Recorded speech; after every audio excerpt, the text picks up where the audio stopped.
Hello friends.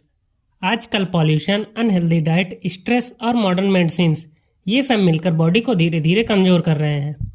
Modern medicines तुरंत फायदा तो करती हैं, लेकिन अपने पीछे कई साइड इफेक्ट छोड़ जाती हैं जो तुरंत तो नहीं दिखते, लेकिन धीरे धीरे उम्र के साथ साथ दिखने लगते हैं और कॉम्प्लिकेशंस पैदा कर देते हैं। लेकिन आयुर्वेद एक स्टेप आगे बढ़कर बॉडी को अंदर से डिटॉक्स और बैलेंस करने की बात करता है। आयुर्वेद सिर्फ एक मेडिकल सिस्टम नहीं, बल्कि जीवन जीने की एक संपूर्ण पद्धति है। इसमें सबसे खास और प्रसिद्ध थेरेपी है पंचकर्म थेरेपी। पंचकर्म को आयुर्वेद में शरीर और मन को शुद्ध करने की सबसे प्रभावी विधि माना गया है। यह न केवल बीमारियों का इलाज करती है, बल्कि शरीर को अंदर से डिटॉक्स करके इम्यूनिटी और बैलेंस भी रिस्टोर करती है। वीडियो शुरू करने से पहले आपके लिए एक ब्रेन बूस्टर। आयुर्वेद के जनक किसे कहा जाता है? सही आंसर कमेंट कीजिए।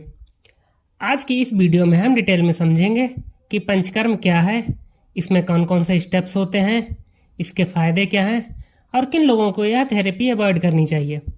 इसलिए वीडियो को लास्ट तक देखें और वीडियो हेल्पफुल लगे तो लाइक करें, शेयर करें और चैनल को सब्सक्राइब करना ना भूलें।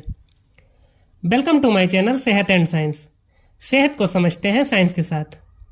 सबसे पहले समझते हैं पंचकर्म का कॉन्सेप्ट। पंच का मतलब है 5 और कर्म का मतलब है प्रोसेस या एक्शन।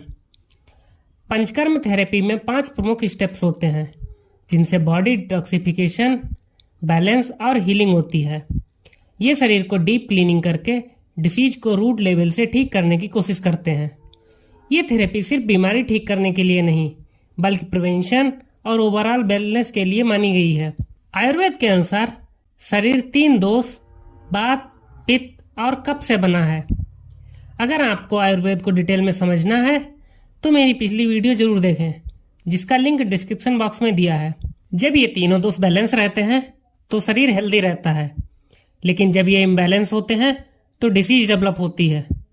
पंचकर्म थेरेपी का मेन उद्देश्य है टॉक्सिन्स को बाहर निकालना और दोष को बैलेंस करना। इसलिए इसे natural detox plus healing therapy भी कहा जाता है। ये थेरेपी केवल बीमार व्यक्ति के लिए नहीं, बल्कि एक स्वस्थ व्यक्ति के लिए बॉडी क्लीन और रेजुविनेशन करने का तरीका है। अब पंचकर्म थेरेपी से पहले की प्रिपरेशन समझते हैं।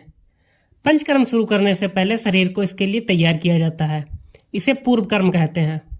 इसमें 2 मुख्य प्रक्रियाएं होती हैं, स्नेहन और स्वेदन। स्नेहन, इसमें शरीर को अंदर और बाहर से तेल दिया जाता है। बाहर से मेडिकेटेड ऑयल से मालिश की जाती है और अंदर से घी दिया जाता है, ताकि शरीर में जमा टॉक्सिन्स ढीले पड़ जाएं। इससे शरीर को सॉफ्टनेस और कंफर्ट मिलता है। नंबर 2, स्वेदन। यह एक तरह की हर्बल स्टीम थेरेपी होती है। इसमें शरीर पर भाप दी जाती है, जिससे टॉक्सिन शरीर की गहराइयों से बाहर की ओर आते हैं। इसके बाद शरीर मेन पंचकर्म के लिए तैयार हो जाता है। तो आइए समझते हैं पंचकर्म के 5 मुख्य स्टेप्स। नंबर 1, वमन, थेराप्यूटिक इमेसिस। वमन का अर्थ है नियंत्रित रूप से वमन यानी उल्टी करवाना। इस प्रक्रिया से शरीर से अतिरिक्त कफ दोष को बाहर निकाला जाता है। आमतौर पर यह प्रक्रिया सुबह के समय डॉक्टर की देखरेख में की जाती है। इसके लिए मरीज को कुछ विशेष जड़ी बूटियों के काढ़े दिए जाते हैं, जिससे शरीर नेचुरल वॉमिटिंग के जरिए म्यूकस और टॉक्सिन्स बाहर निकाल देता है। ये therapy asthma, chronic cough, obesity और स्किन डिसऑर्डर्स में बहुत लाभदायक मानी जाती है। नंबर 2, विरेचन, थेराप्यूटिक परगेशन। विरेचन का अर्थ है शरीर से मलद्वार के रास्ते दोषों को बाहर निकालना। यह प्रक्रिया खासकर पित्त दोष को संतुलित करने के लिए की जाती है। इसमें कुछ विशेष औषधियां दी जाती हैं जो शरीर से परगेशन यानी कंट्रोल ढंग से टॉक्सिन्स को बाहर निकालती हैं। ये acidity problems, liver problems, skin disorders जैसे एक्जिमा या सोराइसिस में बहुत उपयोगी है। इससे डाइजेस्टिव सिस्टम साफ होता है और लीवर मजबूत बनता है। नंबर 3, बस्ती। बस्ती को आयुर्वेद में पंचकर्म का आधा इलाज कहा गया है। इसमें औषधीय तेल या डिकॉक्शन को रेक्टल रूट के थ्रू बॉडी में एंटर कराया जाता है। यह प्रक्रिया वात दोष को संतुलित करने के लिए की जाती है। आमतौर पर आर्थराइटिस, कॉन्स्टिपेशन, बैक पेन और न्यूरोलॉजिकल प्रॉब्लम्स में इसका उपयोग किया जाता है। बस्ती थेरेपी शरीर को डीप डिटॉक्स करती है, जॉइंट्स को लिब्रिकेट करती है और नर्वस सिस्टम को शांत करती है। पंचकर्म करवाते समय कुछ सावधानियां बहुत जरूरी हैं। किन लोगों को ये थेरेपी करवानी चाहिए, किन लोगों को नहीं करवानी चाहिए, ये सब हम लास्ट में जानेंगे, इसलिए वीडियो के लास्ट तक बने रहें। नंबर 4, नस नेजल एडमिनिस्ट्रेशन। नस में दवा को नाक के रास्ते दिया जाता है क्योंकि आयुर्वेद के अनुसार नाक सिर का द्वार है।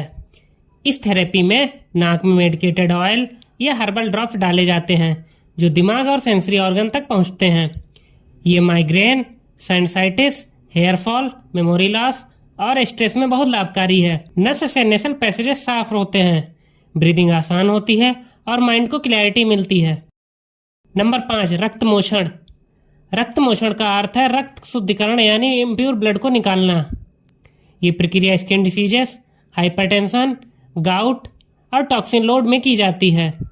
इसमें लीच थेरेपी या कंट्रोल्ड पंक्चर के माध्यम से थोड़ा सा रक्त निकाला जाता है। इससे शरीर का सर्कुलेशन बेहतर होता है, इन्फ्लामेशन कम होता है और त्वचा में ग्लो आता है।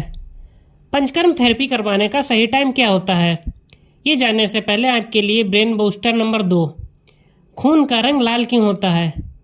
सही ऑप्शन कमेंट कीजिए। अब जानते हैं पंचकर्म कब करवाना चाहिए।